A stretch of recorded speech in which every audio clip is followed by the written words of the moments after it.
On boucle cette émission sur le Salon de Genève avec un chapitre sur les concept cars.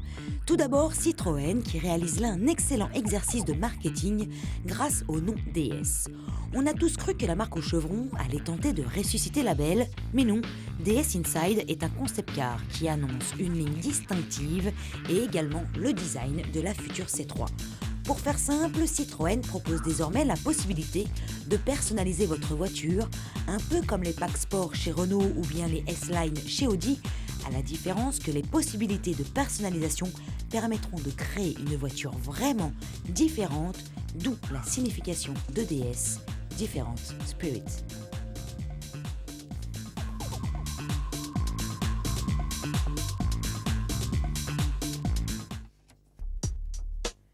On reste en France avec Dacia qui présente le concept le plus extravagant de sa petite histoire, le Duster.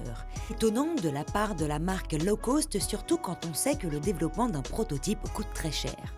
La rumeur prétendait plutôt à la découverte d'un coupé. On sait aussi que Dacia produira un jour un tout-chemin. Le Duster est la synthèse des deux, un coupé 4x4. Quitte à faire un concept, autant aller jusqu'au bout. Le Duster le prouve que l'imagination ne manque pas au sein du département design de la marque. L'habitacle n'est pas en reste avec une modularité très ludique.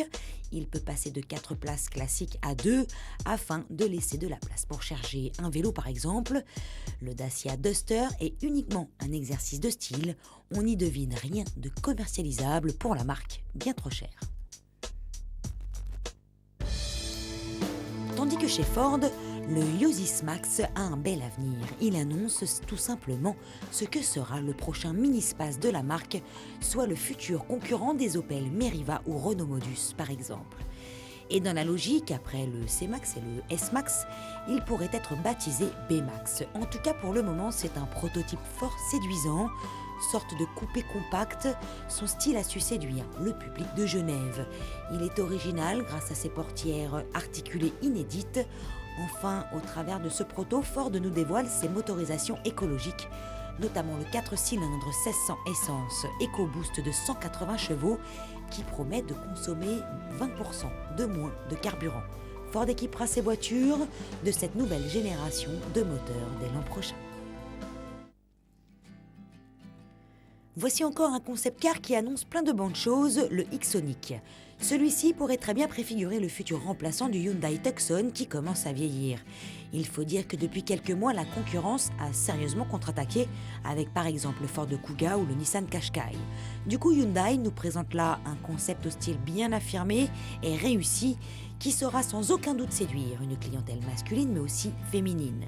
Le X-Sonic est très bien équipé en termes de moteur, c'est un 1,6 turbo de 170 chevaux, ne rejetant que 149 grammes de CO2 par kilomètre. Ajoutez à cela un système stop and start et une boîte de vitesse automatique à double embrayage, et le X-Sonic est prêt pour la jungle urbaine.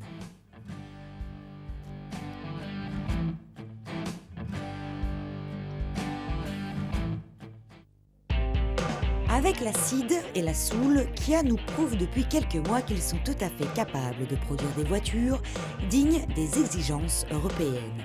Forte de ce succès, la marque continue sur sa lancée et nous dévoile ce que pourrait être la remplaçante de la Rio, sans doute la modèle la plus insipide de la gamme. Voici donc sur le stand de Genève la Kia numéro 3, futur mini-space qui rivalisera avec la C3 Picasso par exemple. Son style très à la mode est vraiment réussi et ça tombe bien car c'est dans cette lignée stylistique que se lance Kia.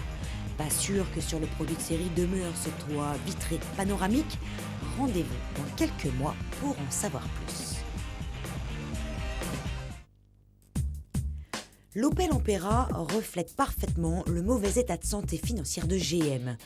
D'une part parce qu'il n'y a rien de nouveau dans ce concept car qui sera commercialisé normalement d'ici 2009.